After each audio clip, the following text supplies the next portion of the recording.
Thank you, Chair. We've had apologies from Councillor Count, Councillor Hay, Councillor Humphrey and Councillor Purser.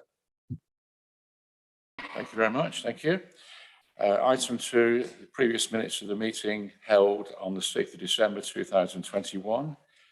Do we have any comments or amendments to those minutes, please?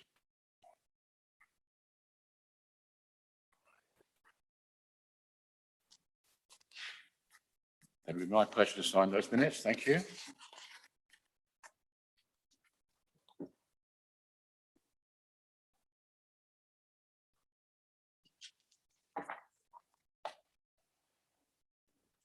Item number 3 is to report additional items for consideration, which the Chairman deems urgent by virtue of the special circumstances we now specify, and I have none.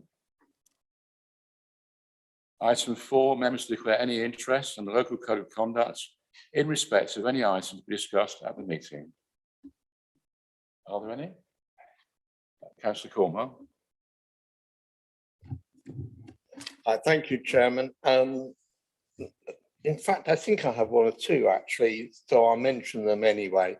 The first one is that I won't be taking part in any matter relating obviously to any reference to freedom leisure within the paperwork. I think you all know the reason why. I will also declare that I'm actually in receipt of a LGPS pension, so therefore any comment in here about contributions to the pension scheme, again, I will not make any comment on that.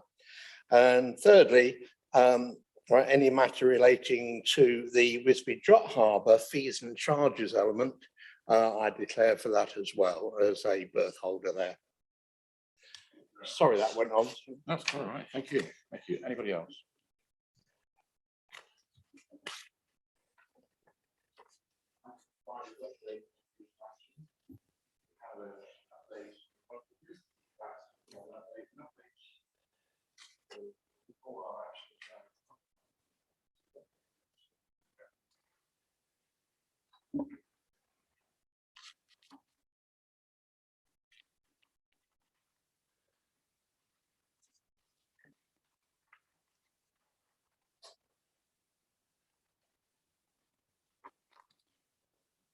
Councillor Scanlon, please. Thank you very much, Chairman. On the item concerning apprenticeships, I can confirm that the CPCA, who I sit on as an advisory member of the overview and scrutiny there, this is still ongoing with them, and they are making it go forward and keeping, I believe, Councillor Seaton, who sits on the skills committee, it's still ongoing with them. Yeah. Yeah, thank you very much. And thank you, Councillor Seaton, for your information passed through Amy. We all received earlier in the week. Thank you very much. Councillor Booth. Thank you, Chairman. Yeah, just on that, I'd like to give my thanks to Councillor Seaton for the update. I think it does reflect, though, that we had the original question was for Councillor Benny, because he was the one that gave the presentation to this committee. It took quite some time, and I think it just reflects the fact that still there is confusion about who's responsible for what, which is a comment this committee is often made about portfolio holder responsibilities, but it's good to at least get some update from Council. Thank you for that. The other point is the watching brief item about the charges for preschools from the County Council. So it's good to get that update. Having sort of spoken with people regarding one of the preschools I was particularly concerned for in my ward, it appears the issue has now been resolved. So I think maybe we could move it off the watching brief list. The only observation I've got is I think we ought to just remind the County Council that not all preschools are businesses, as it indicates in their response. Some of them are actually charities, and therefore, they're not there actually to make a profit either. But I think the response does go some way to alleviate the concerns raised. Yeah. Thank you. Anybody else? On the update, actually, just to clarify, Nick Harding's position, we asked whether, in fact, he was going to be full-time here after his departure from Peterborough City Council. Just to clarify, he's actually exclusive to us, but not necessarily full-time. That's understood. Thank you.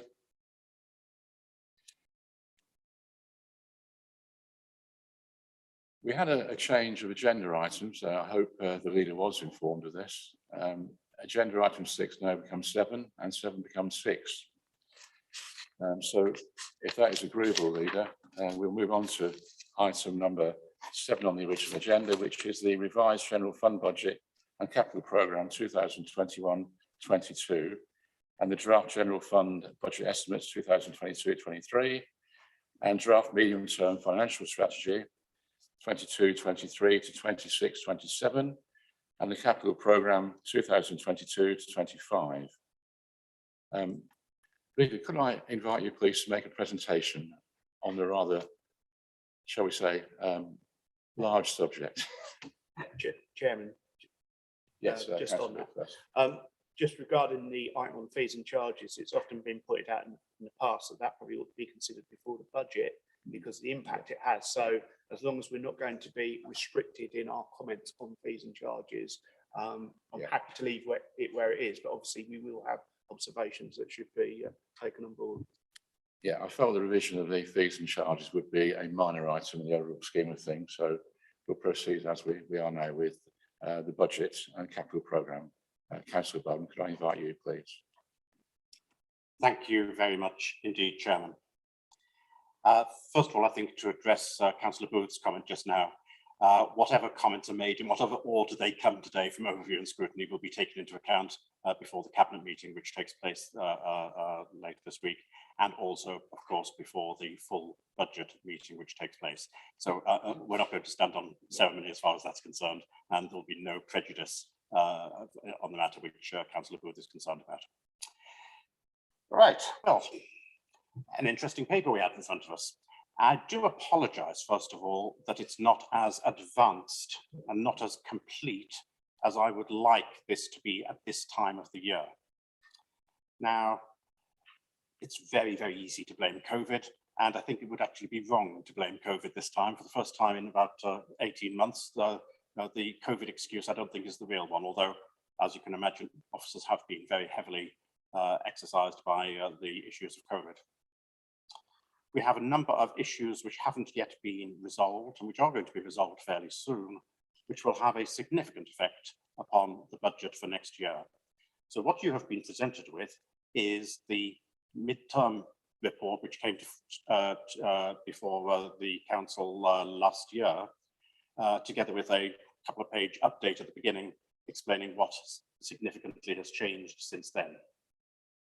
And what has significantly changed since then, as far as next year's budget is concerned, and I'll concentrate on next year's capital budget, which I think, revenue budget, which I think is what most people are interested in, is that primarily because, in fact, more than primarily because, 120% because of the better finance settlement that we got from central government than we'd anticipated.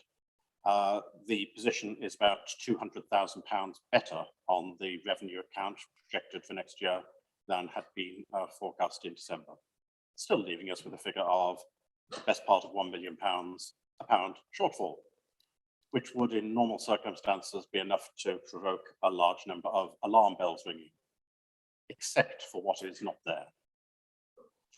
And what we have to do, what's really important, is to look at not merely how do we balance the budget for next year, but what do we have in place to allow us to have a budget which does not run a deficit year on year on year?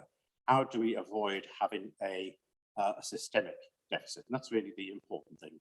Individual years aren't that important. Individual years can be a bit plus or can be a bit minus. That doesn't really matter.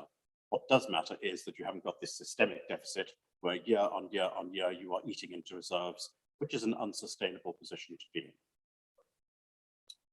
Now, if we look at that number of approximately £1 million shortfall, I can, in my own mind, look at it, and I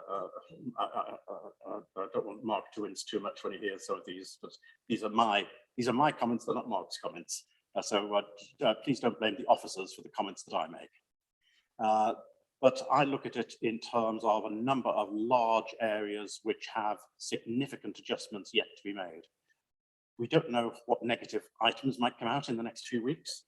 Unfortunately, as part of the budget setting process, you do get negatives as well as positives turning up during the course of the process, and that cannot be ruled out. But so far as what is not in the budget figures that you see before you today, as amended by that two-page introduction, there are three areas which will have a significant impact on next year's budget. And they will also, in their own different ways, have an impact upon the medium-term financial strategy and the long-term systemic deficit or credit position that we're in as a council. The first thing which is not shown in there is the trading relationship, and I'll put it that way because it's technically correct. The trading relationship between Fenland District Council and Fenland Future Limited. Because there will be a lot of expenditure, as there has been, it has to be said, in this year, which is incurred by Fenland District Council, which in fact should be, in fact must be, charged to Fenland Future Limited. And the reason for that, and the reason it's not just a good thing to do, but it's actually necessary to do it, is that as far as the company Fenland Future Limited is concerned, its costs need to be shown in full, just as its income will need to be shown in full when it's producing income. And where those costs are currently just incurred by the council, those costs need to be transferred to Fenland Future Limited. It is in fact a form of almost negative income generation, in that we are reducing our costs effectively in Fenland District Council against what otherwise would have been capital receipts anticipated in Fenland Future Limited. Although in Fenland Future Limited, there wouldn't be capital, there'd be, in fact, the distinction between capital and revenue doesn't exist in Fenland Future Limited. But what would, within the books of Fenland District Council, had we done the things which are being done in Fenland Future Limited within the council, those things which would have been capital receipts are effectively being turned into either revenue generated or into costs which are avoided as far as the council is concerned. So it's a form of conversion of capital into revenue, which, as those of you who are familiar with local government accounting, is the equivalent of the old alchemists trying to turn lead into gold. The distinction between capital and revenue is a very clear one as far as local government financing is concerned. You have no difficulty at all about changing revenue into capital, but as far as changing capital into revenue directly, that just is not permitted. This is an indirect method of achieving the same thing, which is completely legal. It's done all over the country and will have its effect so far as Fenland District Council is concerned.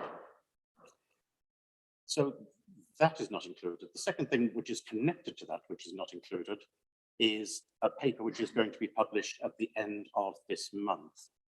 And that is to do with the business plan for Fenland Future Limited. And it still isn't complete. If it were complete, we'd get it out as soon as we could. It's still going to take another couple of weeks before it's going to be in a final form. And it will explain the way in which Fenland Future Limited will operate, the different potential income streams that Fenland Future Limited may have, whether that be the exploitation of existing land, which is owned by Fenland District Council currently, or the acquisition of new land, which is not currently owned by the council for development, or the acquisition of items for yield, if that is permitted by the Section 151 officer after taking legal advice, which couldn't easily be done through Fenland District Council.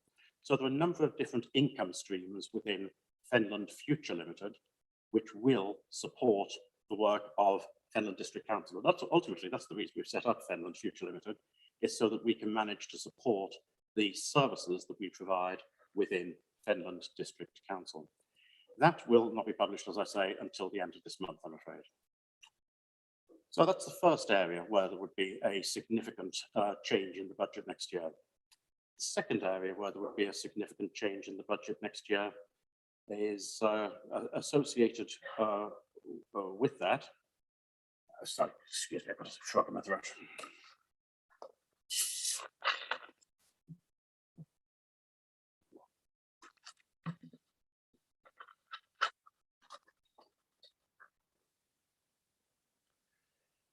So we will have a significant amount of money which is coming in directly through that. But the second way is also through the financial relationship which will exist between Fenland Future Limited and Fenland District Council in terms of loans to Fenland Future Limited and interest which is received from Fenland Future Limited, which will be over and above the recharges for the services which are provided by Fenland Future Limited, to Fenland Future Limited by Fenland District Council.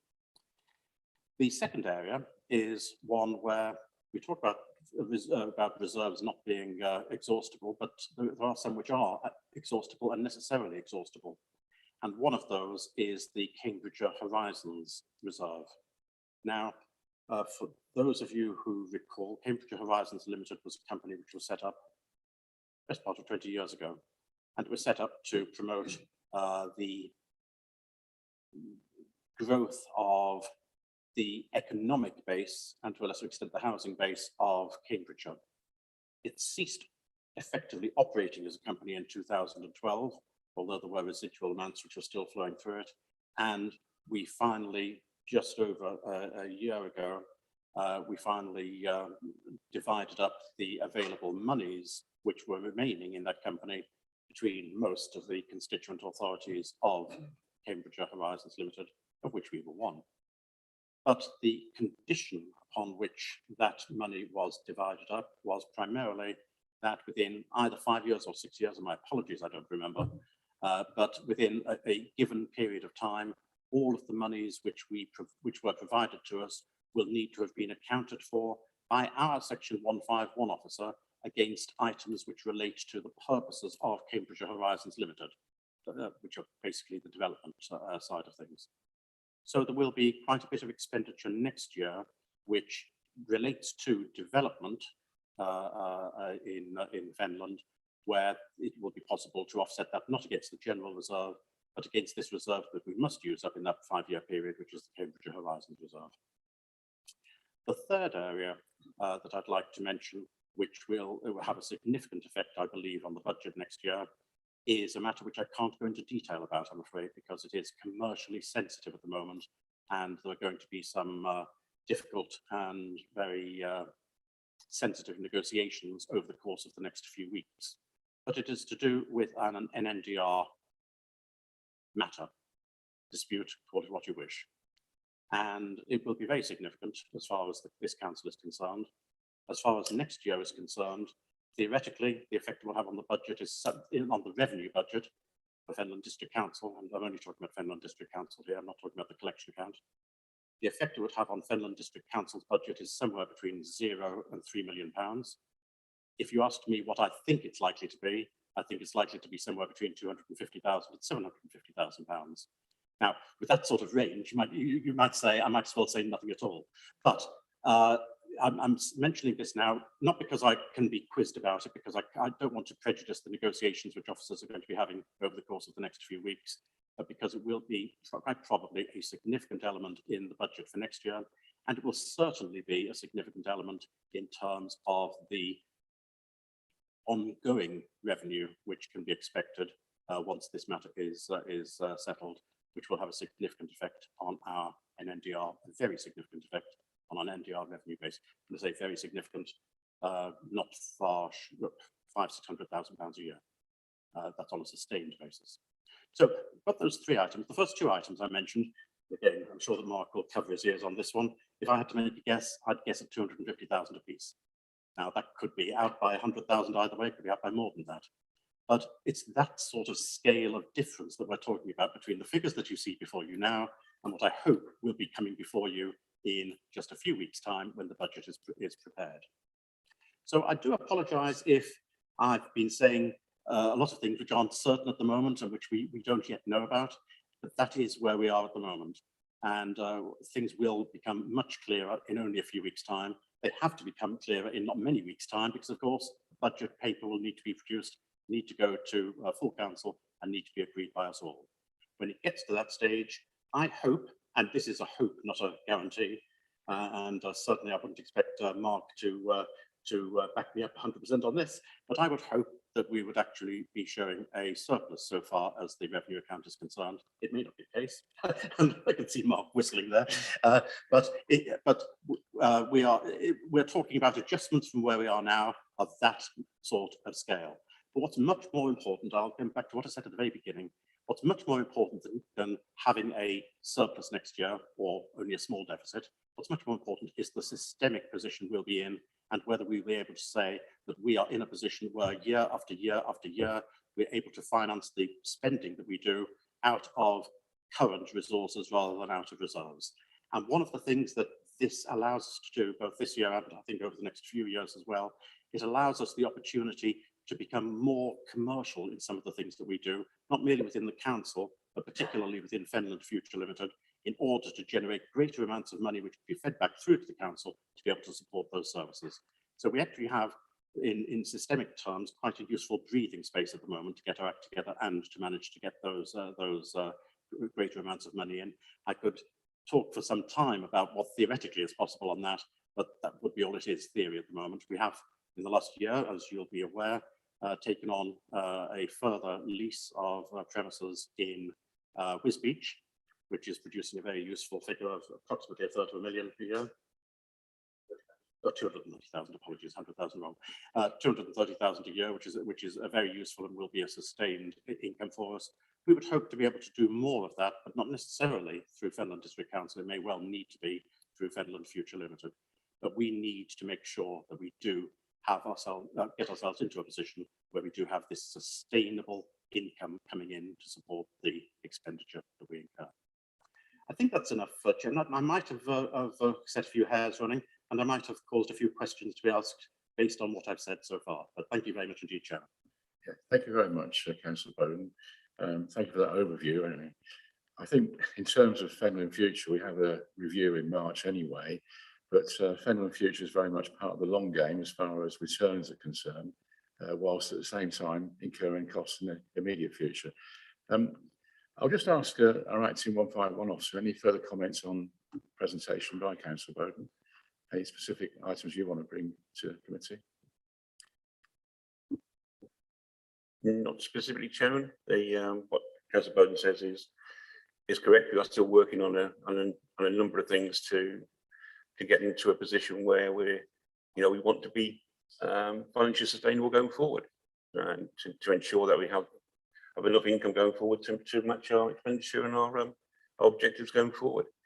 It's going to be difficult in the short term because some of these things are more longer term than others, but Councillor Bowden's right. There is one particular issue which we're not particularly liberty to go into quite a lot of detail on, which will assist that in the short and the longer term. So when we go through to the budget report in February, we should be in a much clearer position about where we are going forward, and particularly in a couple of weeks' time, me and my fellow director with the Fenland Future Limited are currently working on the business plan. There are a number of things in there which will produce a very good return to the council going forward. But it's all about the timing as far as that's concerned, in terms of when that is likely to realise those savings and that additional income. Thank you very much. Paul, no comment? At this stage, Chairman, nothing to add to Councillor Bowden and what Mark said. Thank you very much. I'll now open up for questions. Councillor Ewart, please. Thank you. Thank you for that update, and it's pleasing to see we've got a better settlement that we hoped for. That's very good. And yeah, going forward is the problem. In the papers that are coming to council, then will there be some more clarity on the relationships between Fenland Futures and the monies that you're talking about there, so we can get a feel for that before the council tackles that?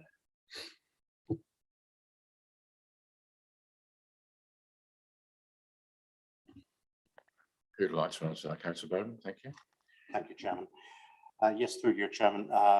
There will certainly be much more information, but the first part, which is going to be most useful, it will be the business plan which is created for Fenland Future Limited, which is scheduled to come out before the end of this month. But most definitely, when it comes to the budget papers themselves, there will be more explicit laying out of what the relationship will be and how that will affect Fenland District Council in their figures, both in terms of the forthcoming year, but also in the medium to longer term as well. So yes, there will be much more information coming out shortly, and I'm only sorry that because our collective attention has been diverted elsewhere for quite a bit of time over the last year, we haven't got forward as quickly as I would have hoped with the business plan for Fenland Future Limited, because if that had been produced before these figures had to be produced, we would have been able to incorporate something, I believe, within these figures. We are just in the position we are. It hasn't actually stopped us from doing some of the work which should have been done as a result of the business plan. So we've anticipated the business plan slightly by doing some things which we should technically have waited for the business plan for before doing. But since we knew which direction we were going in, we thought it was better just to get on with the job, and then the business plan would come just a little bit later than it should have done technically in terms of the decision-making process and in terms of the information made available to members. But within weeks, that will be rectified. Just a second one. We've said that we've got a better settlement, and that helps this year's budget. And right, the systemic year by year is the big challenge. When you get the Fenland future stuff sorted, will that feed into the years ahead and deficits going forward there? Very much so. It's very much a matter of we're not doing this for the purpose of what's going to happen next year or even the year following. It's what is going to be the contribution which can be made again on a regular basis by Fenland Future Limited to the underlying budget of Fenland District Council. It's to provide us with a greater income base in order to be able to sustain the services that we provide. So we're definitely not doing this primarily for the short term. We're doing it very much for the longer term. But there is more than one thread of work that Fenland Future Limited will do.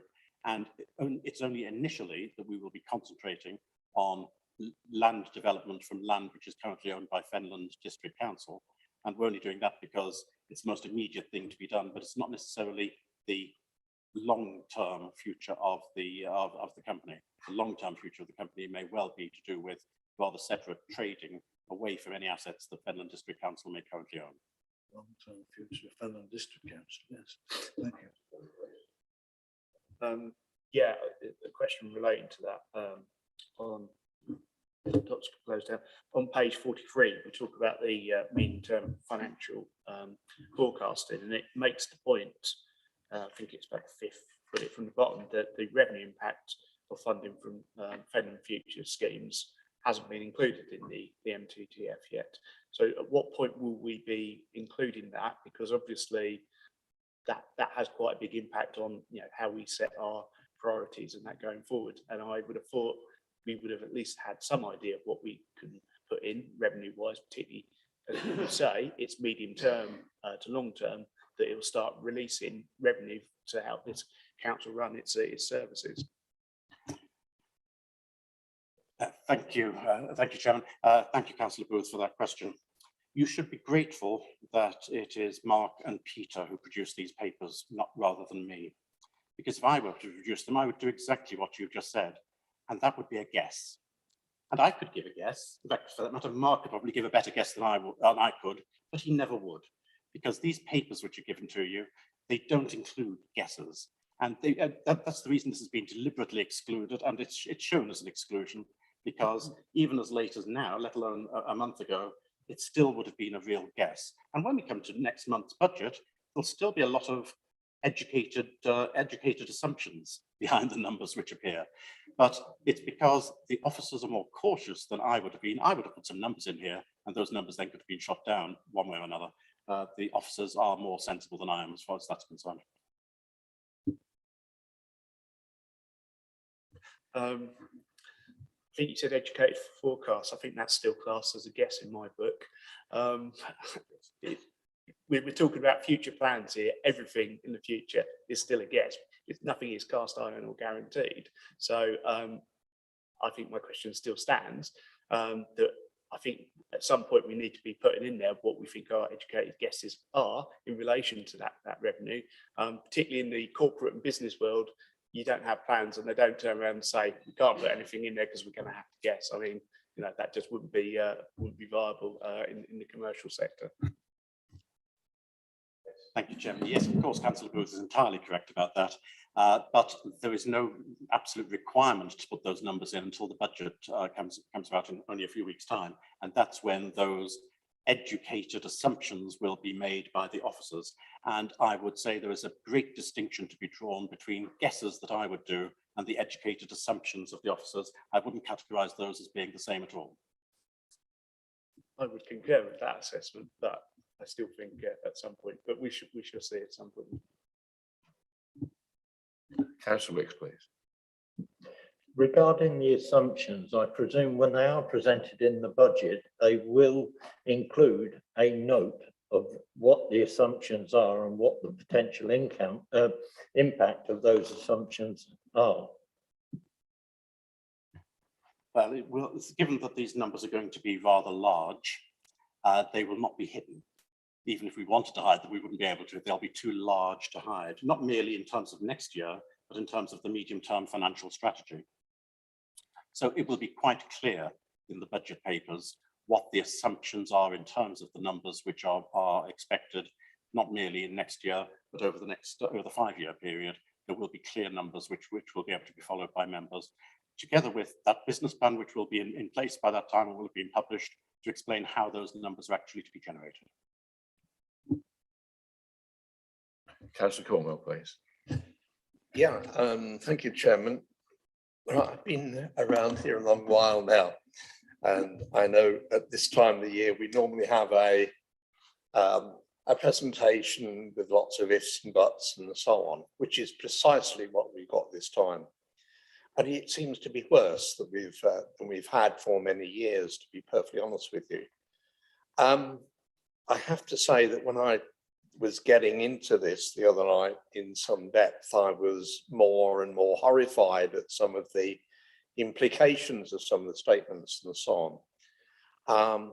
And I wonder that in view of the fact that there are so many ifs and buts, and I'll call them that rather than any other fancy name, that perhaps it was a bit premature actually having this presented just like this at this time. I know we have to do something, but for the man in the street who has a few minutes to spare and goes through a report like this, they must be as worried as anybody else is, because the adverse effect on Finland's future, and I mean the whole of Finland's future, is quite serious. I realise that there is an awful lot of work to do. And I think under those circumstances, I'll reserve my real worry until I begin reading next month's document, to be quite honest with you, because as things stand on this report, or these reports anyway, oh my God, what's going to happen in the future? But I'll leave it like that. It is worrying, and I sincerely hope that the next report has a bit more, or certainly more positive elements in it, shall I put, and that we don't have to find too much to meet deficits in the short term anyway. Comment on that? Thank you. Thank you, Chairman. Yes, Councillor Cornwall is entirely correct in all respects in what he says.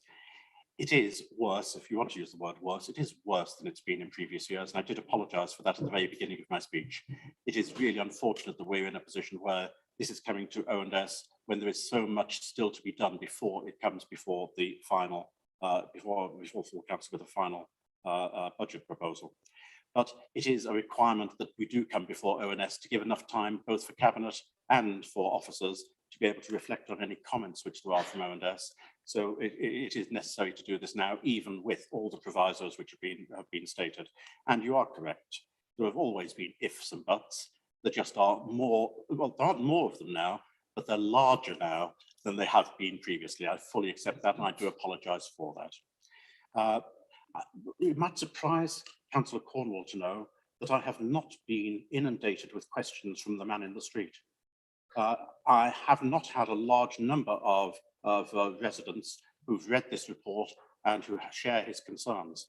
Now, that could be because they trust that we will come up with the goods, or it may be that not that many men in the street actually do read these council reports, especially at this stage, and start having their concerns. I think they expect that we as a council, and that you as overview and scrutiny, and that we as an executive, and that officers will, between us all, sort things out for them. I think that's what they're expecting to happen. So I don't think there's a major amount of concern with the man in the street at the moment. But if Councillor Cornwall does come across a man in the street who's concerned, I'd be more than happy for him to direct his questions to me directly. Yes, thank you. Thank you, Chair. Yeah, I suppose the man in the street is really more interested in the next stages, is he not? But it's interesting. I mean, it does take a long while to read these reports and to go back and understand them, and maybe that's all part of the general problem. But later on, I'm sure people will be more interested when they find out how much they've got to cough up for the next year. That's when the problem probably will start. But in the meantime, we have to go with what we've got, don't we? Yes, Councillor Bowden, yes. Thank you, Chairman. Again, Councillor Cornwall is entirely correct. Ultimately, what people will be interested in is the effects that this will have upon their pockets, upon their council tax levels. And that's something that I'm very well aware of indeed. And I very much have at the forefront of my mind in all the work which is being done. But I have it in the forefront of my mind, not merely for 1 year, for next year, of what the situation will be for the next 4, 5 years and beyond. The one thing which is absolutely certain in my mind is we cannot go forever with no council tax increase ever. That's not a sustainable position. But we can go for a surprisingly long time with no council tax increase if we have, first of all, a very strong control over our expenditure. Secondly, if we are more resourceful in terms of getting more income in. And thirdly, if we have some luck. Councillor Scanlon, please. Thank you very much. Thank you very much for your presentation so far. I think anyone watching this on YouTube and is slightly mathematically savvy, which some of us are, will look at this and say, it's an incomplete report, which is exactly what you've said to us. And they will probably look forward to reading a more up-to-date report within the next 2 to 3 weeks, whenever that comes out, is presented to us. But this is at the moment, it is an incomplete report giving an incomplete picture on an incomplete future. Would you agree with that? I'd completely agree with that, which is why I was so candid. Sorry, Chairman, through you.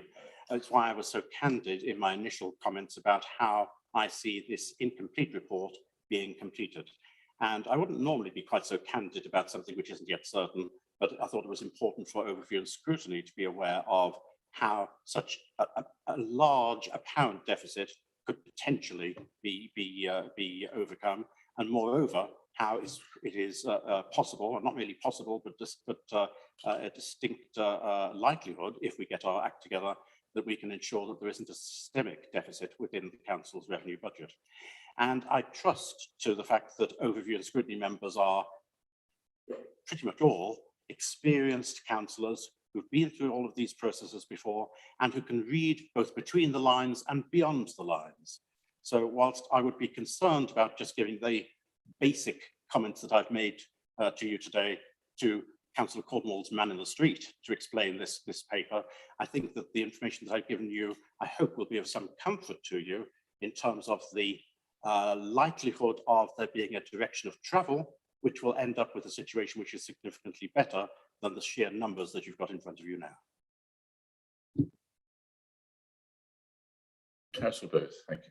Thank you, Chair. I'll make the comment I make every year. I think page 51 says there's a 0% inflation forecast for the MTF, which I just have disagreed with on a number of occasions, because even the government's own target is 2.5%.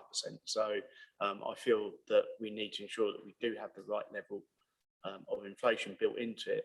Notwithstanding that, I think on page 42 with the actual net service expenditure, that is still increasing by approximately £1 million. So if that's not inflation built into it, then that means that we're just spending more without inflationary pressure. So I just made that comment. And as I said in the past, if we actually kept the net service expenditure at the same level, then it means we wouldn't have to make all these savings elsewhere and cut services. It's a comment I make every year. I'm not sure if you don't have to go into a lot of detail, but Yeah, we're fully aware of that, Councillor Booth. Obviously a big factor in all of the increase in the civil expenditure is our staffing costs. Our staffing costs are something around 60% of our overall expenditure. And next year we've got not only the pay award, we've got the increase in employers' national insurance. Next year is also a pension revaluation year, so we may have changes to that going forward. So there are significant pressures on the staffing bill. Obviously, the other costs that we build in are specific related to service costs, which so we take a view on each individual area to see what sort of inflation is built into those sort of things. But that's certainly by far our biggest issue in terms of costs going forward, in trying to keep that within a certain level, because all of those things are outside of our control. Obviously, our staffing establishment and the way we provide the services is within our control, but obviously the actual costs relating to those our increase in costs of those are outside of anything we can do.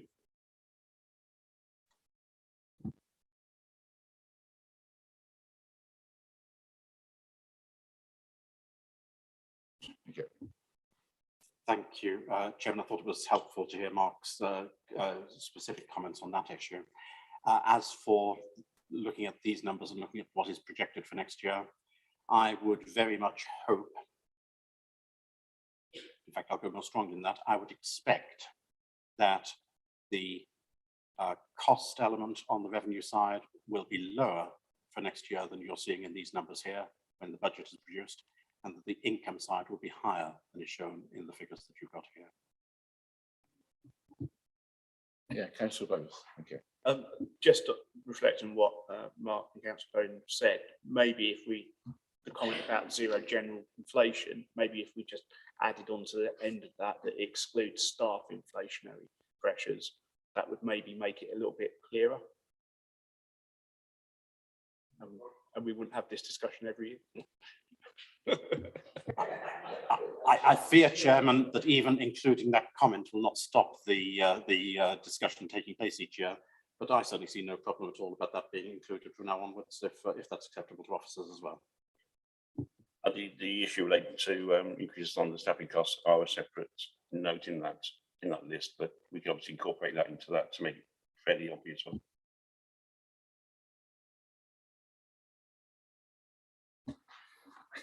It is the duty of this committee to scrutinise, and very often we're faced with hard facts. I think today has been one of them. Just to summarise, if I may, some of the points very briefly. The report tells us we have a shortfall estimate of 1.278 million this year, increasing to 1.561 million in 2026-27. We have cost pressures, increased homelessness cases, pay awards, repairs and maintenance, drainage board levies, COVID-19 cleaning services, marine services, I'll go on and on. We also have income pressures associated with Wisbech Port, a lower than expected estate income, and the property fund management is yet to take place.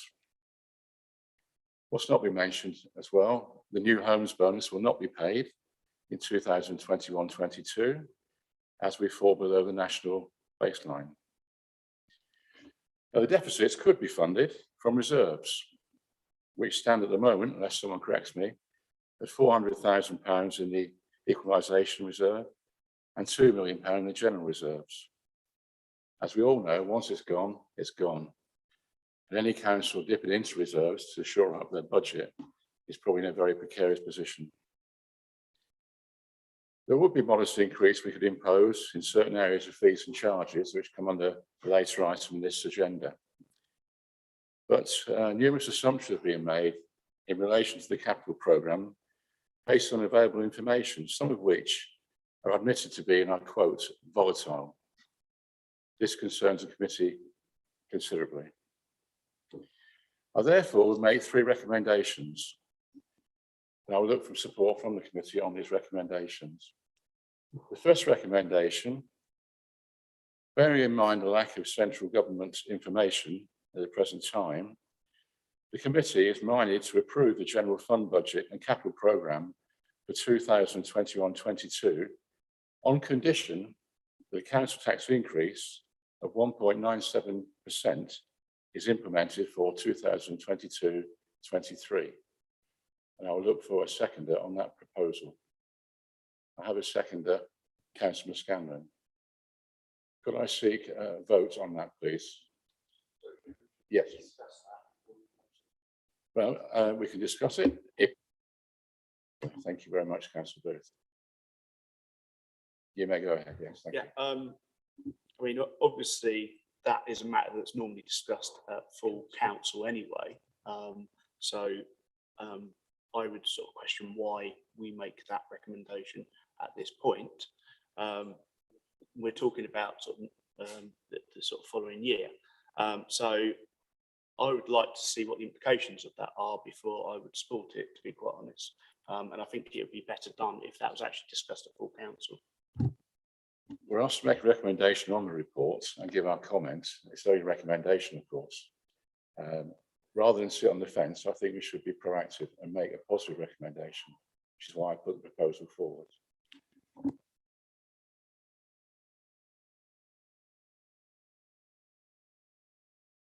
I can see a shaking of heads, so we'll take a vote on that. I have a seconder to the proposal. Do we have any in favour? What? Those against? That's fine. It's okay. Any abstentions? Okay.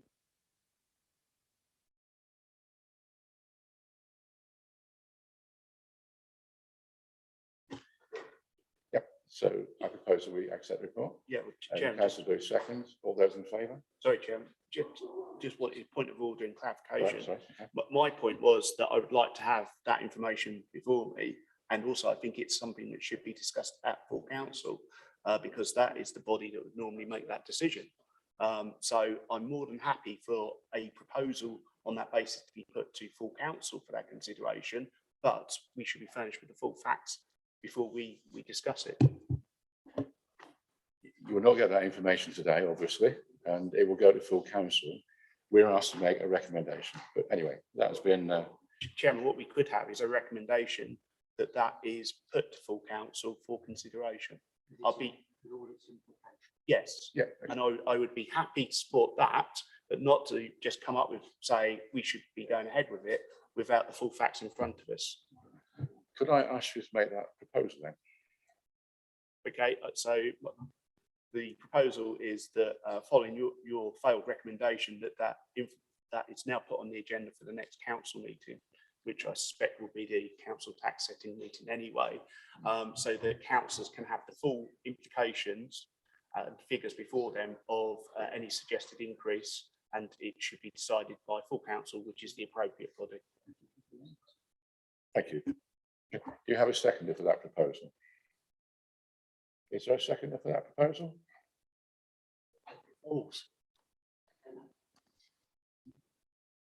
Go nowhere.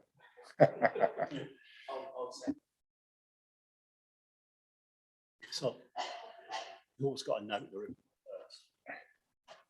We either approve the report here today or we don't. Okay. Not that I wish to cause difficulty for myself, but you do always have the option to note the report, given what I fully accepted and I apologised for what is missing in this report. It may be easier to note it rather than to approve it, but it's entirely for you as owners to make the decision on that, of course. That's what I said in the first place.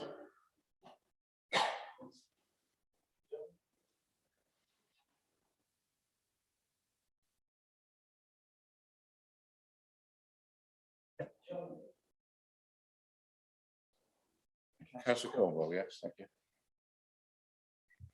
Chairman, can we not just note the report pending the receipt of all the additional outstanding information at our next meeting or something like that? which is then we can consider a proper report.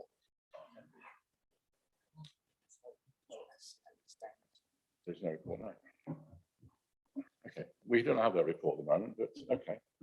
Well, it's pending, right, we note this report pending the receipt of a full and more detailed report at the next meeting. Because we know that there are lots missing and things.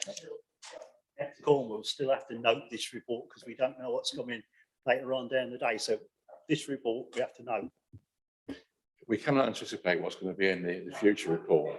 So You propose it, Chairman, note this report, and I'm happy to second it. then I will Then we'll do go that. to the We vote. will note the report. That's my proposal, seconded by Councillor Connor. All those in favour? Just noting this report, Yeah, what's said here today. Is that a unanimous vote?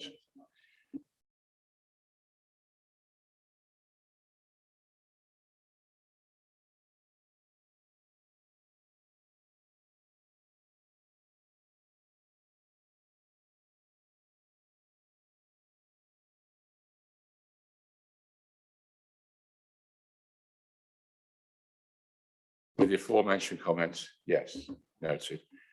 That is the proposal there. All those in favour? That is unanimous, thank you. And the third recommendation to approve the capital programme 2022-25 on the understanding that any change in direction be brought before the committee for further consideration before any further actions are taken. Full vote. Okay, unanimous.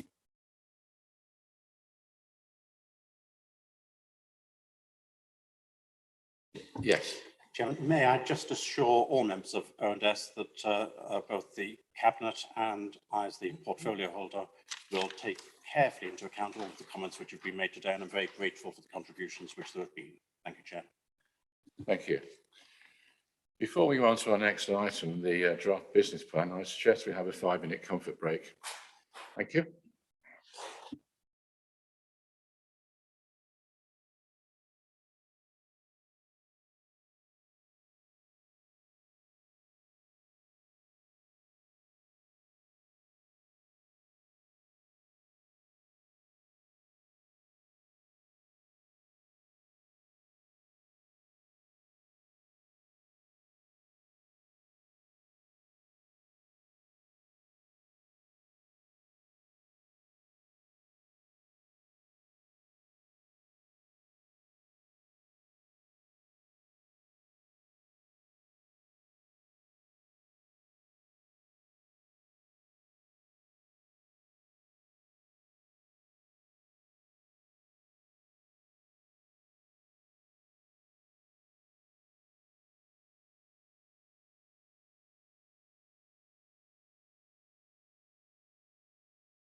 Right, thank you very much.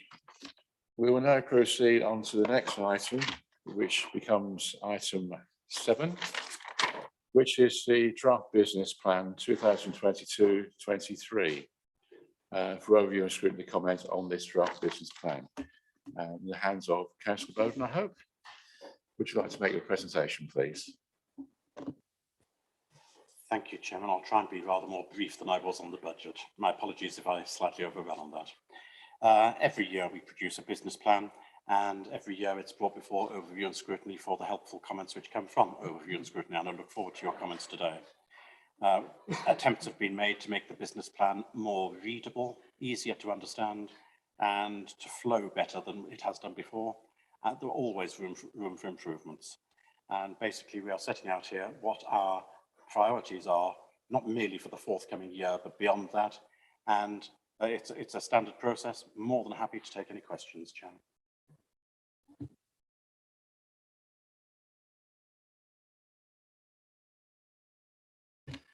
Well, we're all quiet. I'll make an initial comment.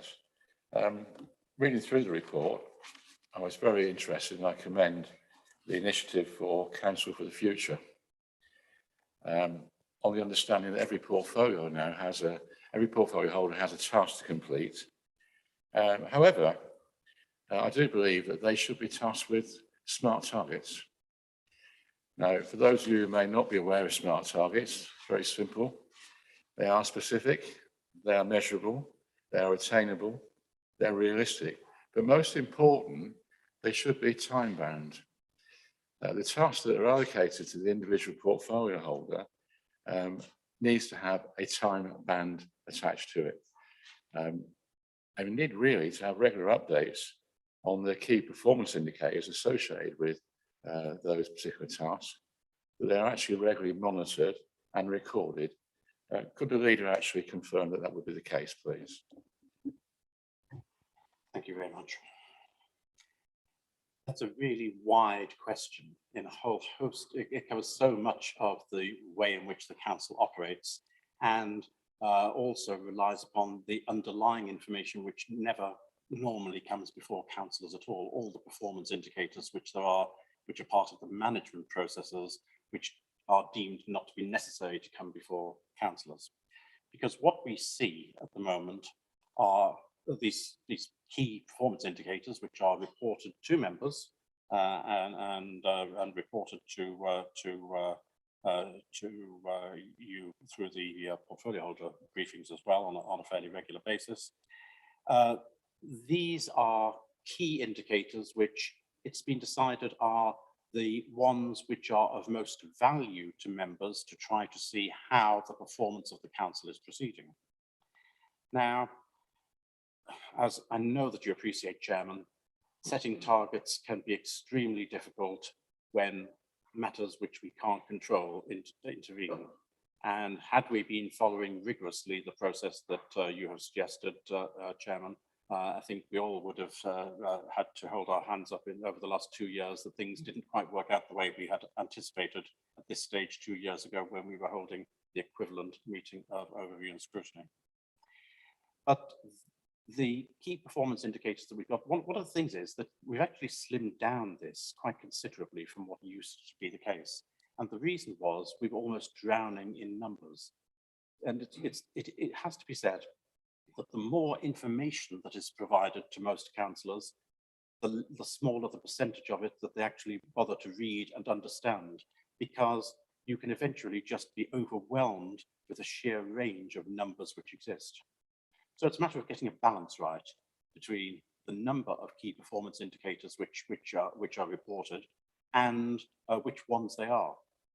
And I would almost go for a 1 in, 1 out option and say, if we're going to include a new one, let's get rid of an old one.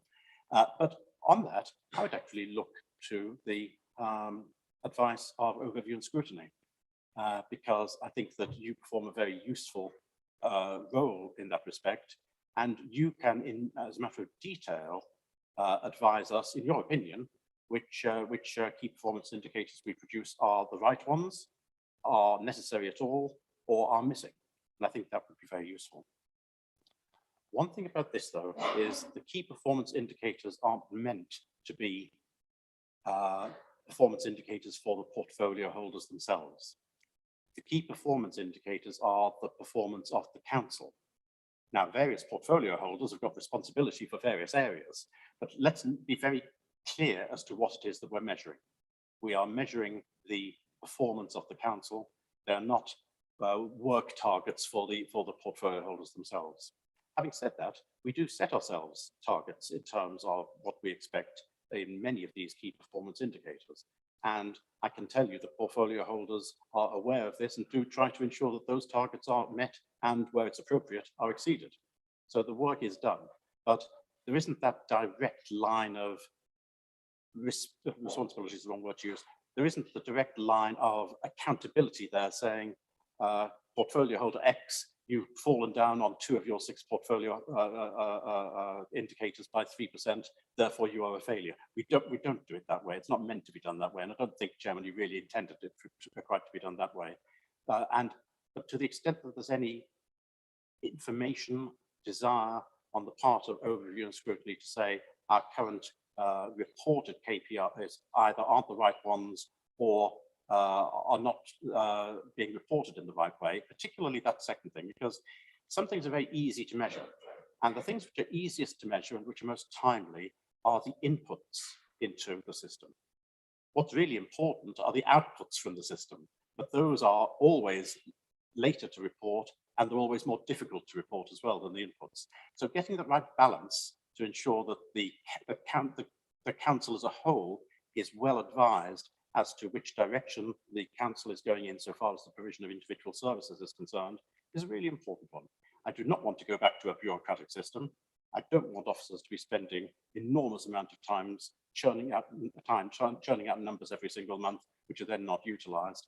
But I will very much listen to any specific and detailed suggestions made by any member of the Overview and Scrutiny Committee, or for that matter, any member of the council who wishes to make any suggestions about how we change what we currently do. Thank you, Chairman. Thank you for that. I do acknowledge, obviously, that the performance indicators are council-based, but of course, the portfolio holder drives them onto the performance information. What I'm trying to make a point of is really that we don't want things to drag on forever if someone has a task. There should be a regular monitoring of the task and a record of the progress that's been made. And that, of course, will come through this committee anyway on regular reviews, but it's just being more specific and measurable is the point I was trying to make. Thank you for that anyway. Councillor Booth, thank you.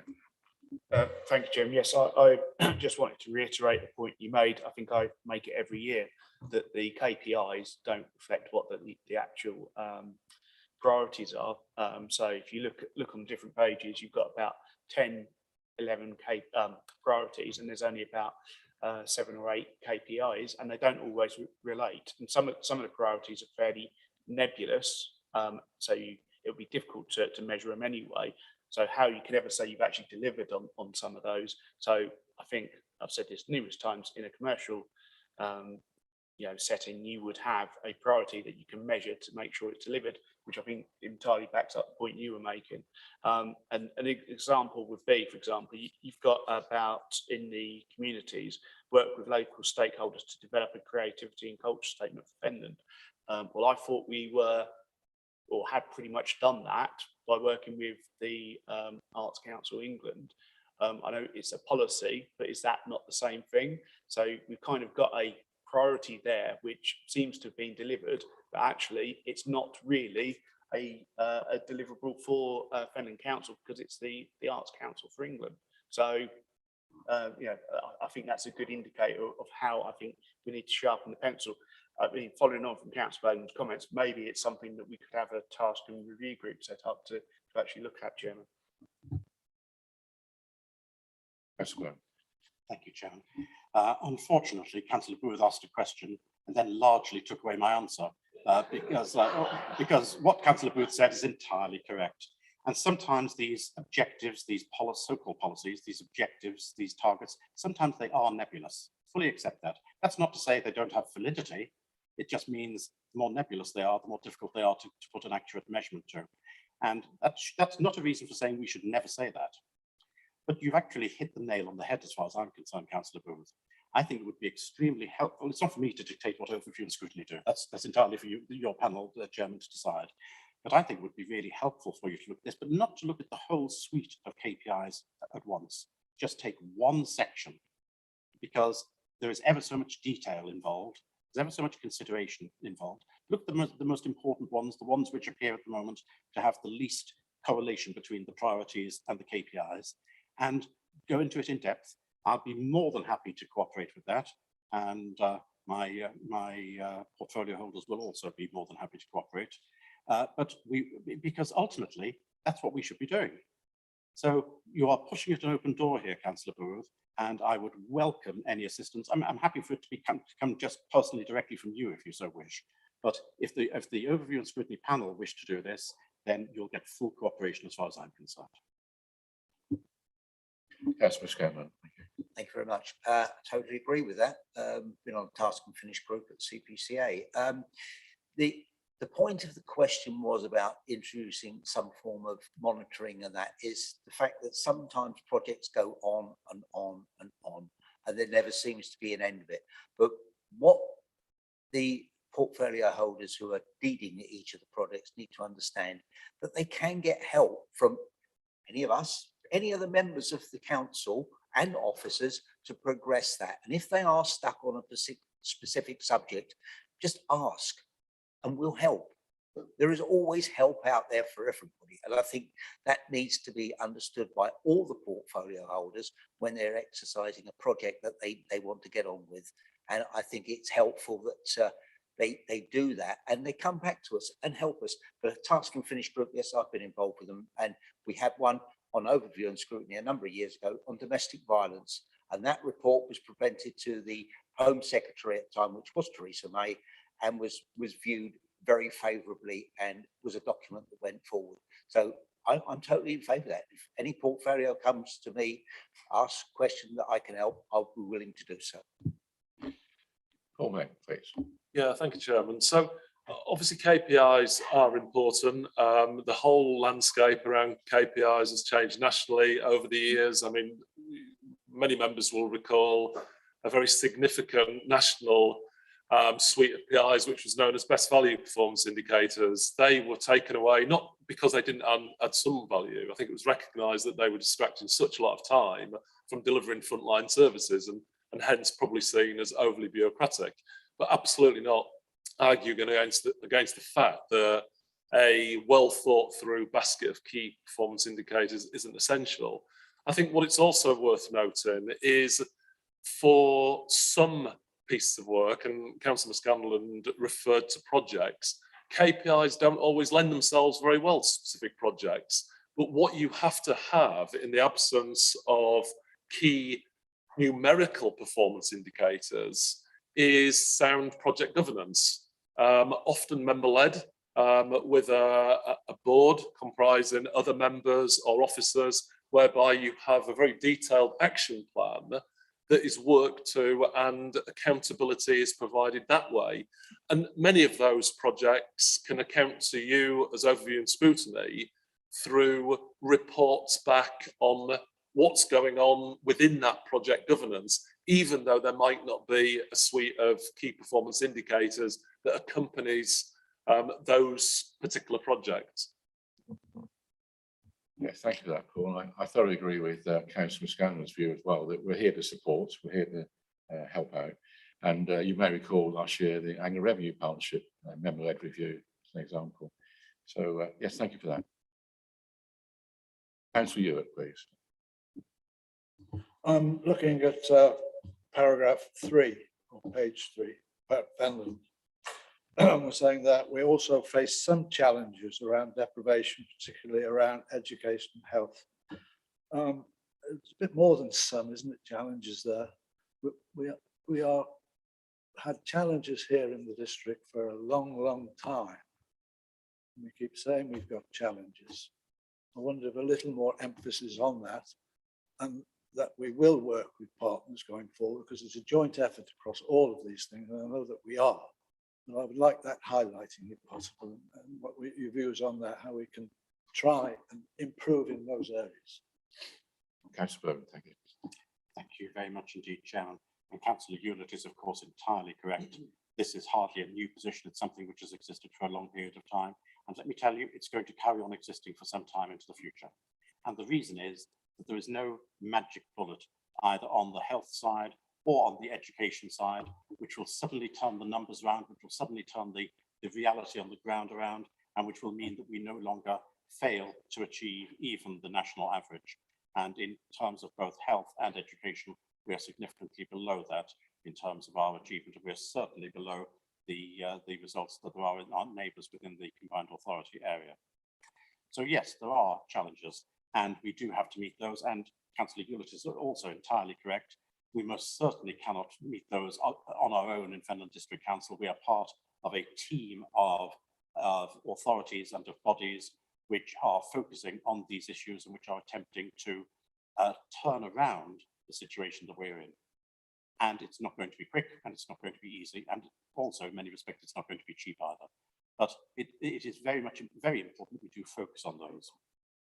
It's also important that we don't allow that situation to determine whom we see ourselves as being.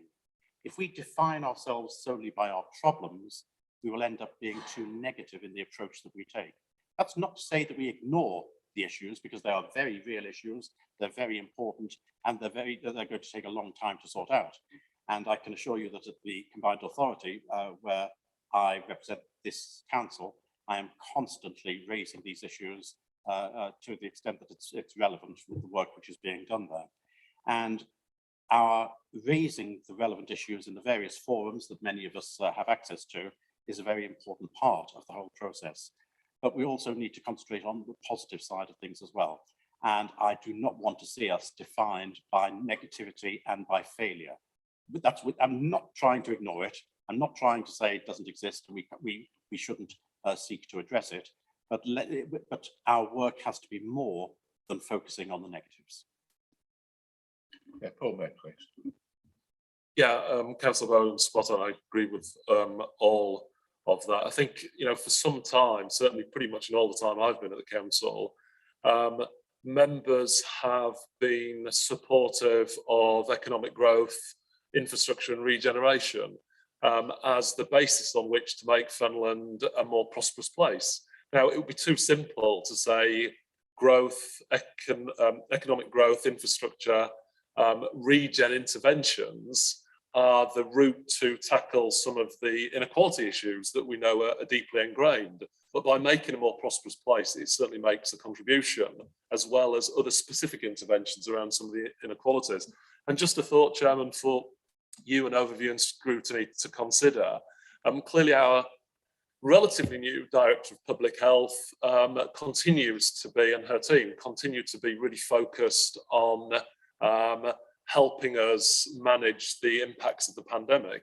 But perhaps it might be timely to invite Jyoti Attry to come along and make a presentation to this committee on Fenland's health inequalities specifically, how they sit in comparison with the rest of Cambridgeshire, and have a conversation about the forward-looking interventions that can help tackle some of those issues.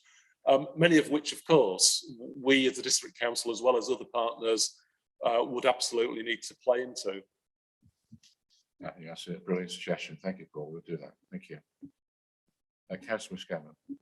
To add further on for what Paul's just said, if the Chief Executive of the NHS comes to give a presentation, could she highlight hotspots? Because there are some in Fenland, there are other areas that are fairly affluent and don't suffer from this, but they need to identify the hotspots so that we can concentrate on those hotspots to get the level up in those areas. Yes, Paul, yes, thank you. Yeah, just quickly coming back, absolutely. And I think it would be for yourselves working in relation to your office support to define the scope of the presentation that Public Health were asked to deliver. So absolutely. Councillor Bowden. And Chairman, if I may, because it is something I've taken up directly with the Director of Public Health and done so in committee meetings as well in public. One very interesting question is, to what extent should the public health work which is done in Cambridgeshire and Peterborough be general for everyone, or to what extent should it be focused on those areas which have the greatest amount of deprivation. I don't believe we've got that balance right at the moment. I believe there is too much general and too little which is focused, but that it would certainly be a very valuable question to ask, if I may be so bold, Chairman. Good point. Thank you very much. Thank you. And Councillor Cornwall, please. Yes, I'd certainly support that, Leader. In fact, talking of health, I add well-being and leisure and so on to this on page 8. Promote health and well-being for all. The first item is to support our local community by delivering leisure strategy in one particular way. The next item is to work collaboratively with partners to deliver our health and well-being strategy. I just wondered why there's a difference in wording here, because surely work collaboratively with partners is common to both those items, not just one specifically.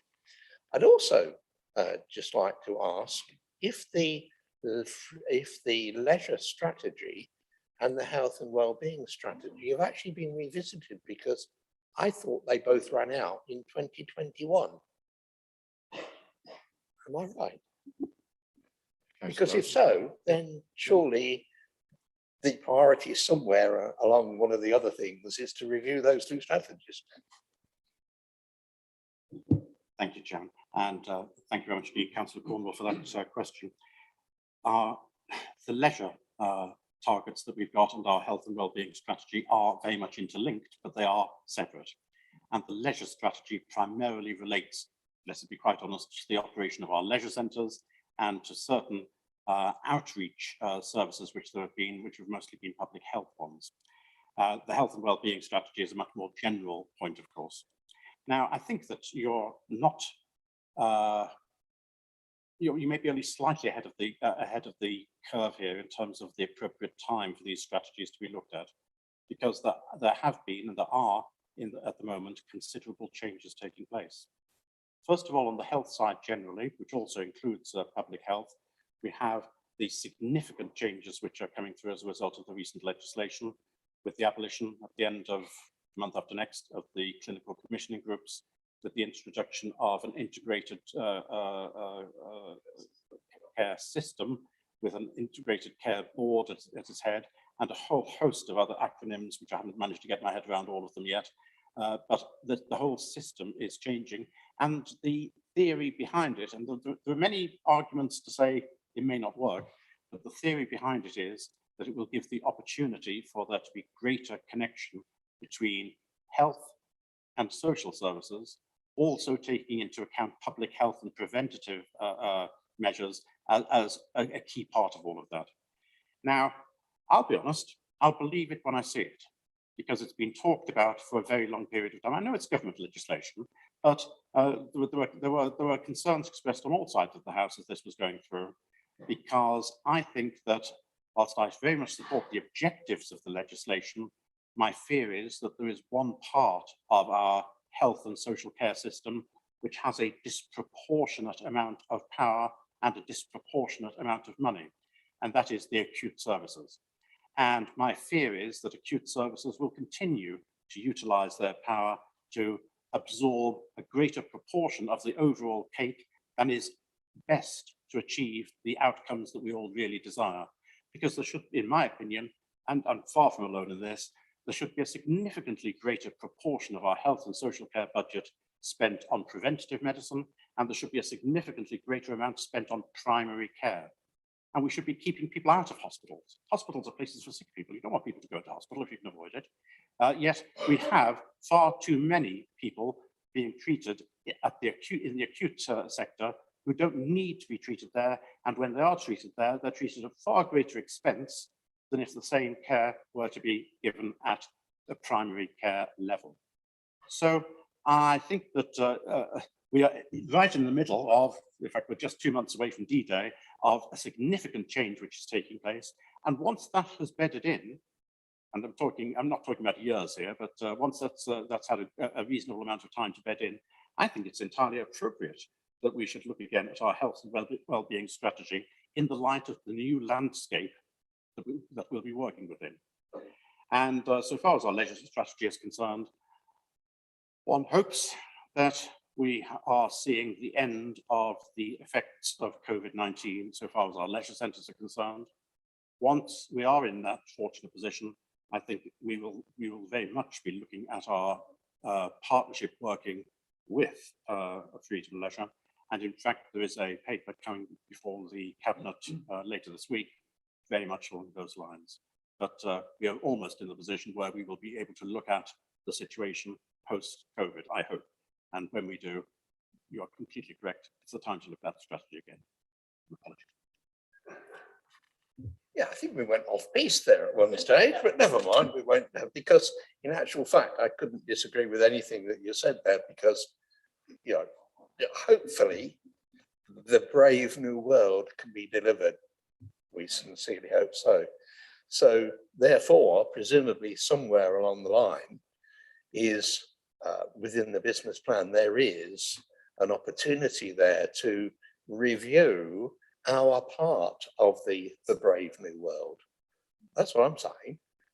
And it doesn't seem to be here. Maybe that wording needs just sorting out a little bit. That's that one. Excuse me a second while I go through my notes. 10. It's okay having all this stuff in front of us, isn't it? Yeah. One of the things that we were talking about earlier was the relationship between economic development and its effect on things like deprivation and so on and so on. One of the things that I think we're also discovering a bit is the relationship between planning service here and economic development. It does seem to be or have shortfalls in some areas, and I just wonder if that perhaps could be incorporated in here somewhere, where there could be a quick review here of trying to get better value out of the relationship between the new parts of the two parts, sorry, not new, two parts of the organisation, because there are some pressures here, we understand. Thank you. We have moved on over the years. So now the Council's policy is not to promote economic development, it's to promote economic growth. And it's not just a matter of a slightly different word, it is a quite significant change of emphasis. But that means it actually ties in more closely with the points that Councillor Cornwall was making, Chairman, about the relationship between our policy and what we're trying to achieve and what happens in the planning side. Some of that is identified on page 10 about the connections between what we do within planning and what we are trying to achieve in growth overall. But you are entirely correct, Chairman.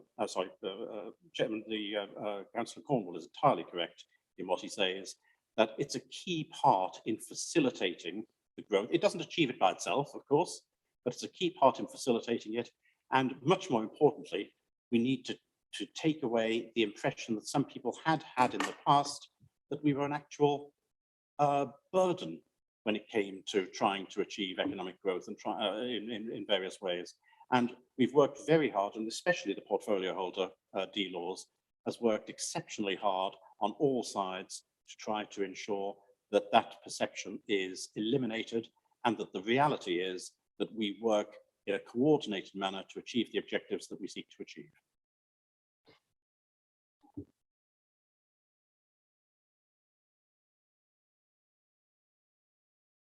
Yeah, thank you, Chairman. Just to come back on that briefly as well. Some members who have served on this council for a number of years will recognise some of the challenges we've had in the past between the very point that Councillor Cornwall makes, the interface between our planning team and our economic growth team. I think culturally, and I'm not saying that, you know, we always get it right, but I think culturally now, the default is for those two teams to work much closely together to ensure that there's communication between the two, and that, you know, planning is seen as facilitating growth. And certainly I know the portfolio holder, that's very much her style of leadership. I'm pretty certain that plays out under Councillor Connor's leadership on planning committee as well. And I think there are some practical examples of that. So in the past, where we had land assets, perhaps the opportunity to maximise value for them might have been lost in the face of taking them to market and selling them. There's now far more proactivity in looking at what potential value, what growth potential those sites have before they're taken to auction. So for example, seeking to get outline planning on such land assets. So as I say, don't take that as being a defensive statement by any means. We recognise, Councillor Cornwell, that there's always scope to improve that interface. So the two services are talking to each other to make sure that, you know, our economic growth potential across the district is always being fully maximised. Councillor Booth, thank you. Thank you, Chair. I refer to page 7 of the draft plan. I think it's page 22 of the pack. That it's pleasing to see that you're making a comment about the importance of the rural area within the district. The issue is, I believe I raised this last year and numerous years before, the projects are very town-centric, which you admit in that last paragraph. And therefore, I still think there's more needs to be done to look after our rural areas and villages. And a good example of this is the Fenland Walking and Mobility Improvement Strategy has just gone out for consultation. And I think if you look at that, it's very town-centric again. There's very little that concentrates on sort of improving cycling and mobility from the villages into the towns. And I think we've missed a trick there. So, you know, I still feel there's more needs to be done. So it's just a general observation, Chairman, but at least we're starting to put in the draft plan the importance of the rural areas. It's a step in the right direction, but we need to have more projects that are looking at how we improve the quality of life for people living in the rural area, and particularly things around isolation and lack of mobility is a big issue.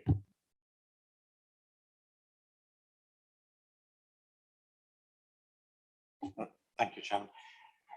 Councillor Booth is again entirely correct, and it's often easy to overlook rural poverty, rural isolation, because it is not concentrated in the way that the problems in some of our towns are concentrated. Nevertheless, it has to be said that there is a greater concentration of issues and a greater quantity of issues in our towns than there is in our country areas. And that's partly because, of course, the overwhelming majority of the population do live in the towns. Now, that must not be used as an excuse to ignore the villages. And I can assure Councillor Booth that I took efforts to try to get greater mention of the potential for improvements in our villages, even when it came to the installation of footpaths in areas where currently there isn't a footpath, and there needs to be a footpath within a village to allow people more safely to walk from one place to another within the village. So there has been a real attempt to change the focus from being solely on the towns to recognizing that our rural parishes also have issues which need to be looked at, but they are not very often the same issues that we have in the towns. And that also has to be recognized. But you are entirely correct, Councillor Booth, through the chairman, if I may say so, you're entirely correct that there are issues in our rural areas which absolutely can't be ignored and will not be ignored.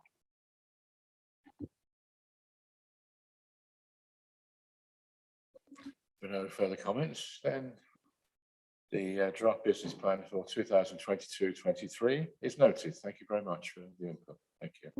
Councillor Booth. Yeah, What about the suggestion, Chairman, of a task and review group, or should we discuss that at the next meeting to get it established? Maybe that'd be great. Yes, yes. Thank you. Yeah.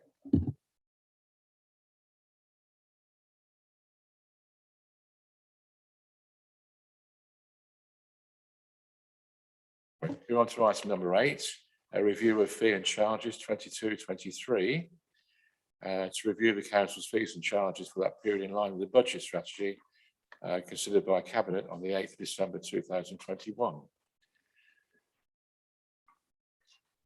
Councillor Budd, would you like to lead on that one, please? Thank you, Chairman. No. I'm more than happy for you to invite me to speak. Every year at this time, a proposal is brought before overview and scrutiny for you to make comment on before Cabinet considers the changes to many of the fees and charges which are applied during the course of the year. It's a little bit misleading because a number of these fees and charges are not, in fact, set by us, they're set by third parties, or if they are set by us, but in a context other than through this process. So it can create rather a misleading impression. But generally, using an anticipated RPI figure of 5.1% as the basis of an increase, though that increase has been applied fairly much across the board, but not completely, to the services which we've got. As I say, in some cases, we don't set those fees, so we can't change them. In other cases, we've already made our mind up in other ways, especially on some of the big ticket issues, such as to do with refuse cleansing side, where decisions are made by the portfolio holder. But looking, I believe that a paper has been given to you all today by Mark, which just details out the various charges and shows what percentage increase there is, and especially where that's 0%, why it is 0%. And there are some which you may feel, even though they don't make an enormous amount of money for the council, as a matter of equity, you may feel the 5.1% should be applied to those as well. But we have to use common sense here. First of all, there are some of those are very, very small items with budget figures in the low hundreds. And if you were on a budget figure of £160 to say, well, we better increase that one by 5.1% as well, then you'd be managing to increase our budget by the princely tune of £8. So sometimes I think that we've got to just be sensible about it. The second thing is on the public conveniences. I would be aghast if you were to decide to increase the 20 pence to 21 pence. It's just, exactly, it's not practical. So sometimes we just have to bear in mind that there are practicalities, including price sensitivity sometimes on some of the things that we're doing. Having said that, there are 3 areas in particular where we have made a judgment concerning 0 increase, which I'd really welcome your considered view on. The first is on page 74, that is appendix reference number 14, to do with the markets, where we have assumed, with a budget figure of 22,000, we've assumed that we'll maintain a 0% increase there to maintain current traders, encourage new ones, and assist with recovery from the impact of COVID-19. I'd very much welcome to hear what you have to say about that. The second 0% increase on a fairly significant number is the next one down, in fact, to do with fares. Page 74, appendix reference number 15, where the 0% increase is being suggested to maintain the current number of fares and assist with recovery from the impact of COVID-19. And the third one, which is as large as those other 2 combined, just under £50,000, on page 75, which is appendix reference number 19, is to do with the homeless persons' properties leased from Clarion for temporary accommodation, where a 0% increase has been suggested, and that's because of the housing benefit subsidy loss on temporary accommodation rents. So there are a whole host, I'll say a whole host, there are several other areas where it's been agreed or being suggested to put a 0% increase in, but very often that's on such a small absolute number that we'd be ending up arguing about pennies ultimately if we weren't careful. But when you're talking about fees which are in the tune of 20, 30, or even £50,000, 5% is not totally immaterial, but you've also got the issue of equity. And that's where I'd really appreciate some guidance from ONS. We'll listen to what ONS have to say when it comes to the Cabinet later this week, and also be happy to listen to any other comments that Overview and Scrutiny may have on any specific fees. Thank you very much. Are there any comments on the report? Councillor Ewing, please.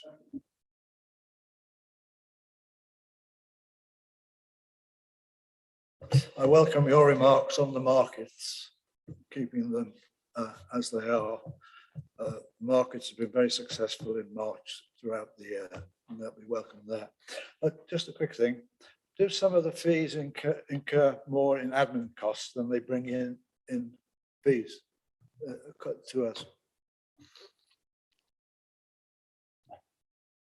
Now, that's the sort of question where it's helpful to have a little bit of notice. Sorry, yeah, No, I'll it's all right. just- It's a very good question. But sometimes it's necessary to have a fee in order to regulate something. And even if the fee actually costs more to administer than the money coming in, it serves a purpose in regulating something. But I'm going to pass this over to Mark, because Mark's now had more than 20 seconds to think about this. So he may now be able to come up with something. But Mark. No idea, Chairman. All the fees that we set where we're trying to recover the cost would include the cost of any admin associated with it. And the vast majority of those, some of those where they haven't gone up, include a calculation for that type of admin. So it's, unless it's a very, very small amount of income we're getting in, then all the others would recover the cost of that admin cost, and that's what we build into the calculation. Where it becomes difficult is things like planning fees or something where it's outside of our control, where we have to build that cost of admin into the total cost of the service and try to recover that through the planning fees, and you only get that through an increased number of planning fees. But obviously the government address those sort of things every 5 or 6 years, where they increase the planning fees. Instead of doing it 5% a year, they wait 5 years and put it up 20%. So it's quite difficult in terms of incorporating that into the fee, because we can't control that fee. But obviously there is a certain amount of admin involved in getting that applications in and processing those applications. But certainly for the most of the others where we try and recover the cost of it, then and we are able to recover the cost of it, and it's in our control to, then we will build that into the calculation. Councillor Cornwell, please. Thank you, Chair. So sort of staying on the same theme, where the charge relates to a physical expenditure on our side for the direct provision of that, like say a burial or whatever, how sort of often do we as an authority actually look at the true cost, you know, and compare that to the rate that we're charging?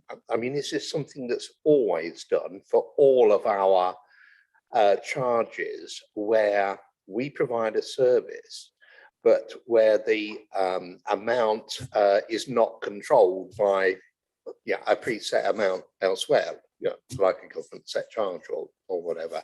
In other words, I suppose, how often do we actually run a check to check the validity of the charge that we're making, so that we are actually meeting our costs? I mean, look at we review the charges every year from an officer point of view. Some of them are very difficult to try and recover the full cost of the service. I know for cemeteries, several years ago, we did an exercise over a number of years to try and bridge that gap. But obviously, you've got to take into account, as Councillor Bowden has said before, people's ability to pay and the sensitivity of those charges, and also the comparison with other areas, so that you're not out of sync with other places. But we did quite a bit of rationalisation of those a few years ago, and the last couple of years we've tended to increase by inflation to keep up to speed with the increase in the cost of the contractor costs for the cemeteries, and also the staff costs. And also, at the end of the day, it also depends on, unfortunately, on the number of burials that takes place during the year. So we're fairly confident that the charge income is actually meeting the costs that we're incurring in the vast majority of cases. We do try and do that, but obviously it's very much down to the level of activity that service relates to, and some of the things we can do something about, like trade waste, and try and increase our market share. But obviously things like burials is not something we go out and actively trying to increase. We try to do exactly the opposite. Right. Councillor Booth. Thank you, Chairman.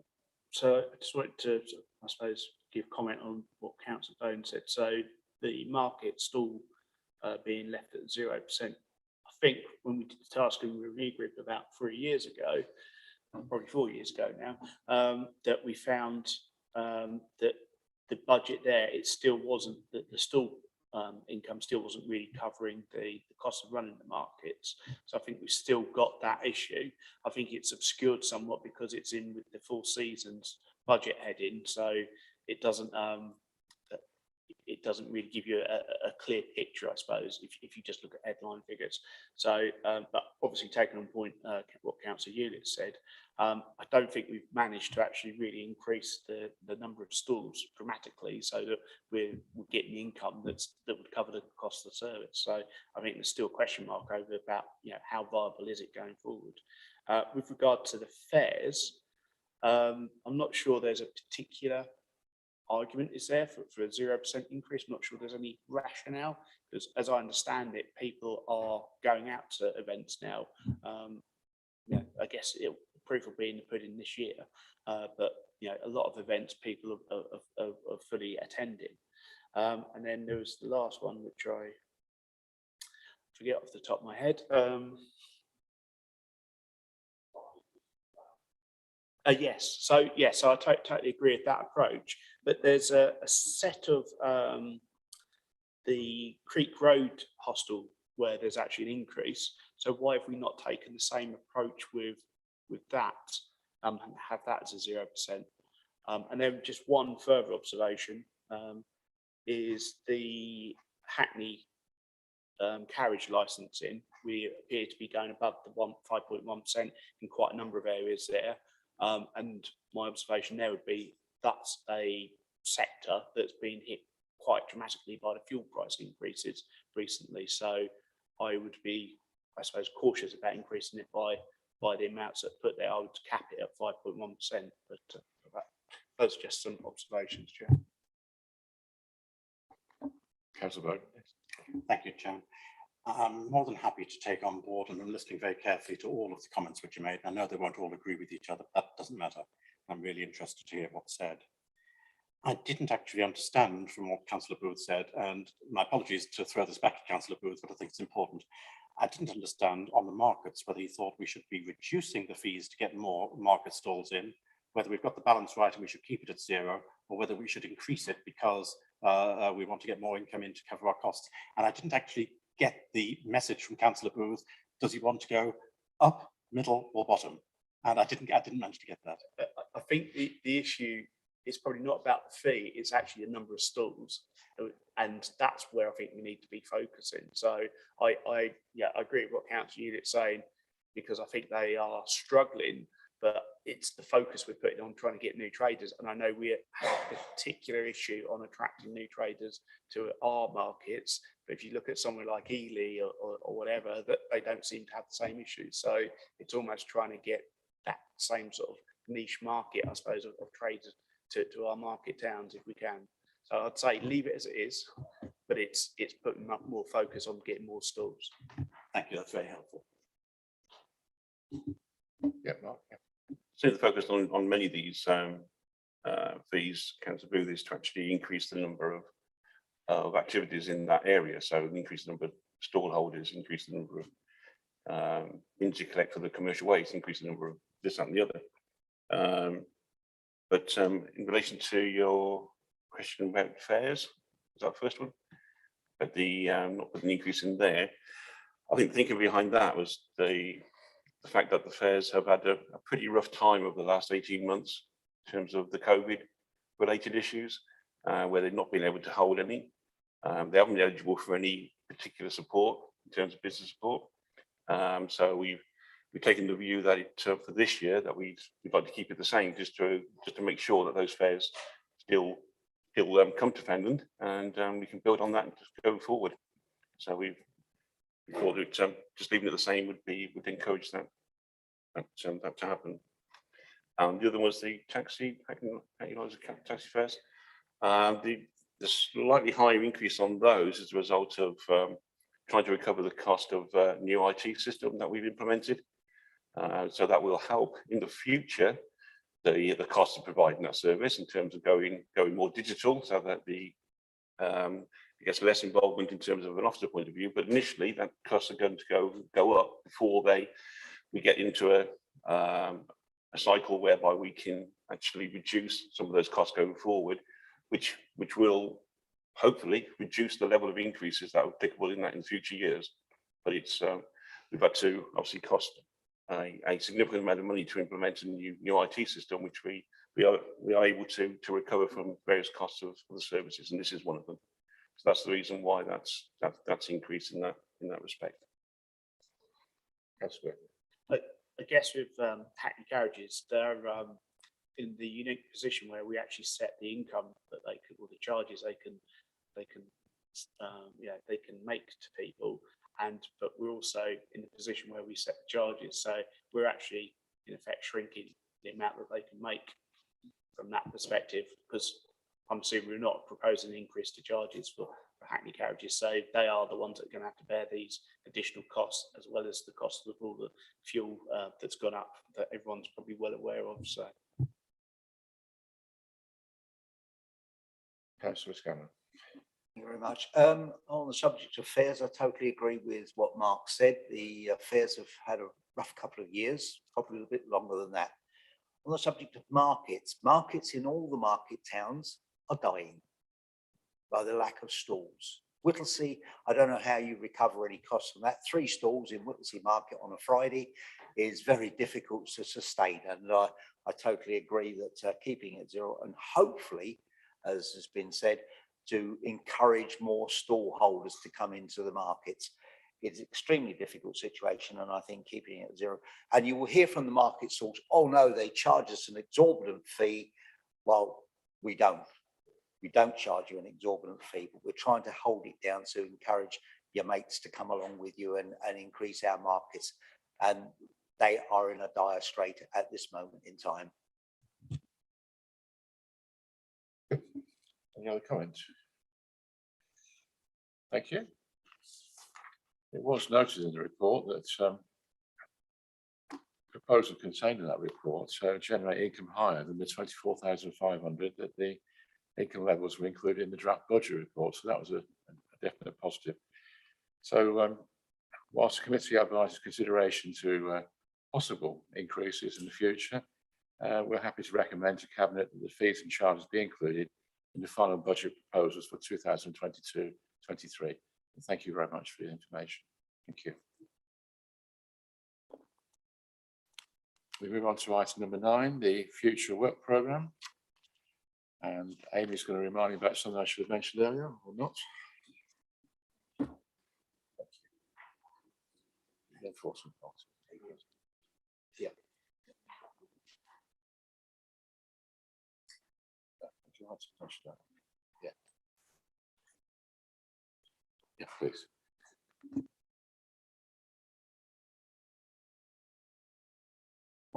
If our guests wish to leave, that's quite in order. Thank you. Thank you. One regard to your time.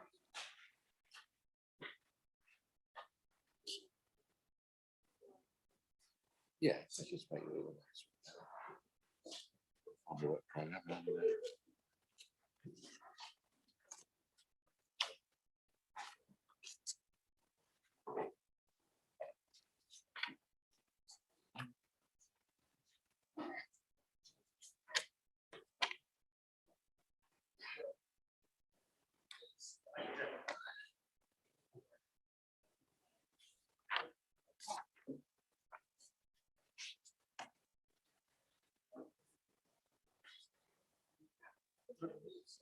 Yeah, yeah. Thanks. Well, it's just on time. Thanks, Chris. Thank you. Thank you. Right. Okay, proceeding with the future work programme. In February, we are looking, or were looking at the Fdc Enforcement review, but Amy will now update us on that one, if you wouldn't mind, Amy. Thank you, Chairman. Just to say we've received a request for the enforcement review to come to a later meeting of the panel because it's still in the stages of being finalised. So the authors have requested a bit longer for that. But obviously, as well as a reminder, we've now got the task and finish report to come to this meeting. So I propose to supplement one with the other, and then we can provide an update on when the enforcement review comes before you. I can't imagine a huge delay to that. And whilst I've got the microphone, if it's all right, I can confirm that the Wisbech Rail update report will take place in February as well. Thank you for that. Thank you. The other items are progress of the corporate priority environment, community safety parts, and also the Wisbech Rail update, which will give us plenty to think about next month. But if there's anything else that anybody wants to bring up for future reference, Councillor Scanlon. Wisbech Rail, I know that's being discussed at the CPCA as part of their transport strategy, so it might be important to get the details from that going to the CPCA into this report that comes forward. That is fairly imminent, is it? Yes. Yeah, fine. Councillor Cornwall, please. Thank you. Yeah, we're talking about the 7th of February, are we, Chairman? Yes. Yeah. When will the revision of today's budget, etc., reports be available? And shouldn't we actually try and get a meeting in before that goes to council? Can you help me out there, Amy? I mean, the difficulty is we don't know quite when it's going to be available, do we? But it seems to me that because of the uncertainty of so many items today, and the fact is that we've only noted the report, we haven't made any recommendation to council or anything. Should we not have another meeting to actually do that?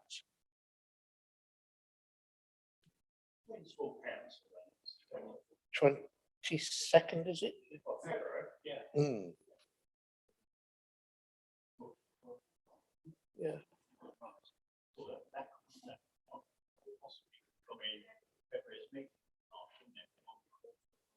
I don't know. That's why I'm asking the question, David. So I suppose I want to know when February's meeting is and see 7th. It's the 7th. Council's got 3 weeks, haven't we? Primarily. Yeah, but what I'm saying is that we don't know what the timetable is to get that revised report done. But we don't know also, we're not how often they're going to work it all into apple pie order, do we? Well, that's why I'm saying that, how do we then fulfill our duty that we couldn't fulfill today? That's what I'm trying to get to. We need a projection, find out, and when the officers are going to Yeah.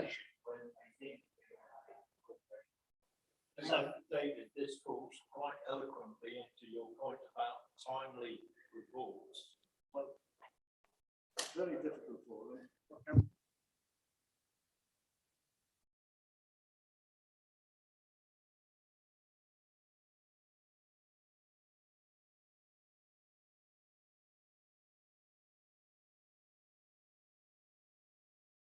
Can you just bring Amy in here? Sorry, she'll explain better than I. Thank you, Chairman. So it's just to say that I'm looking at the dates. I'm pretty sure there is a cabinet meeting on the 24th, which immediately precedes the full council meeting. So I'd assume that cabinet will recommend the budget for approval to full council as part of that.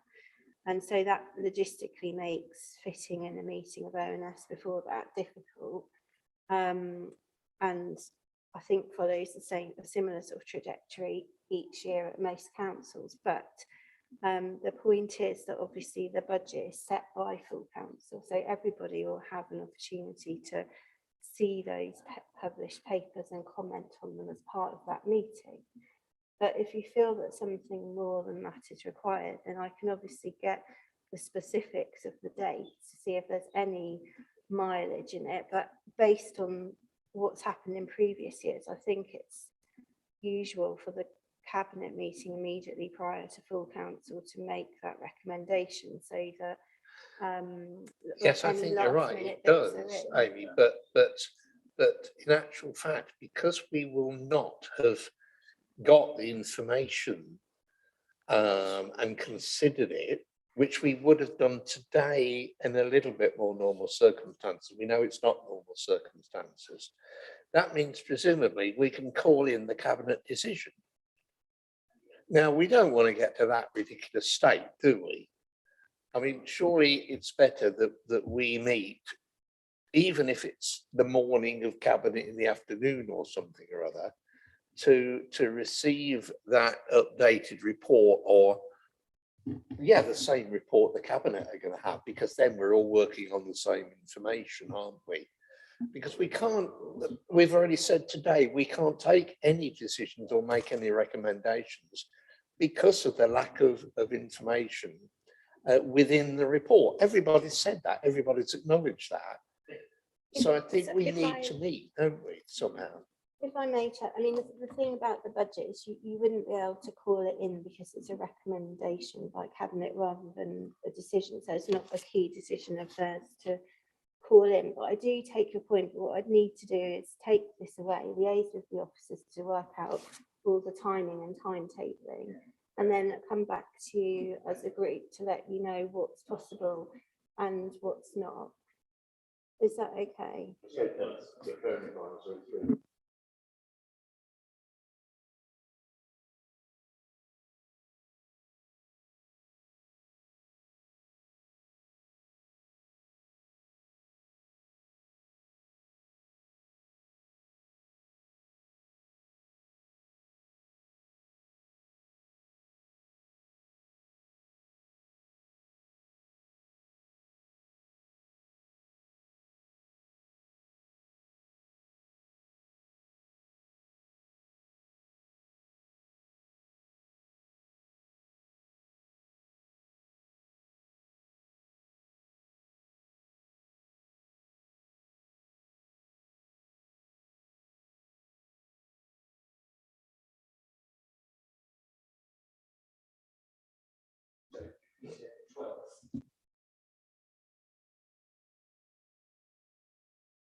Well, the reports need to be published on the 16th of February, and as you've identified, by the same token, any report that you receive would need to be published 5 days in advance, which sort of brings us back to almost where we are in terms of our timetabling.